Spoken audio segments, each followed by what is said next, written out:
माझे नाव Amruta. Metro news मध्ये आपलं स्वागत आहे। आजच्या ठळक बातम्या।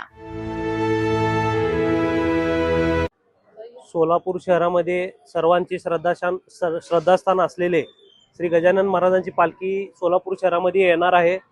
त्या अनुषंगाने तयारीच्या दृष्टिकोनातून सोलापूर महानगरपालिकेच्या वतीने आज आयुक्त साहेब, स्टँडिंग कमिटी चेअरमन ताई, आज आम्ही या ठिकाणी व्हिजिट केली। प्रत्येक रोडला या ठिकाणी आम्ही जिथं ज्या ठिकाणी खड्डे आहेत ते त्वरित या ठिकाणी बुजवून घेऊन त्या ठिकाणी सोय करा असा आम्ही आदेश सिटी इंजिनियर अकोलवार मॅडमला या ठिकाणी दिलेला आहे।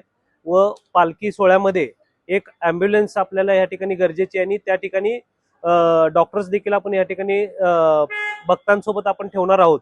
वेळ पडली तर कार्डियक ॲम्ब्युलन्स आपण सिव्हिलमध्ये या ठिकाणी ॲडजस्ट केलेला आहे। ज्या ठिकाणी जिथं रूट आहे त्या ठिकाणी आपण स्वच्छता मोहीम घेण्यात आलेली आहे आणि ज्या ठिकाणी पालखी थांबणार आहे त्या ठिकाणी सर्व भक्तांना लाईटची सोय असेल, इतर अनेक जर काय शौचालयाचे काय फिरतं शौचालय आपण या ठिकाणी त्यांना या ठिकाणी आपण हे करून दिलेलं आहे, अवेलेबल करून दिलेलं आहे आणि बऱ्याचशा ठिकाणी आपण स्वच्छतेची मोहीम घेतलेली आहे। डॉक्टर्स या ठिकाणी दिलेले आहेत। पारदर्शक आणि चांगल्या पद्धतीनेचं नियोजन महानगरपालिकेच्या वतीने आज आपण या ठिकाणी करत आहोत आणि येणाऱ्या पालखी सोहळ्यानिमित्त सर्व सोलापूरवासियांनी या ठिकाणी पालखीचं या ठिकाणी दर्शन घ्यावं या ठिकाणी असं आवाहन करतो।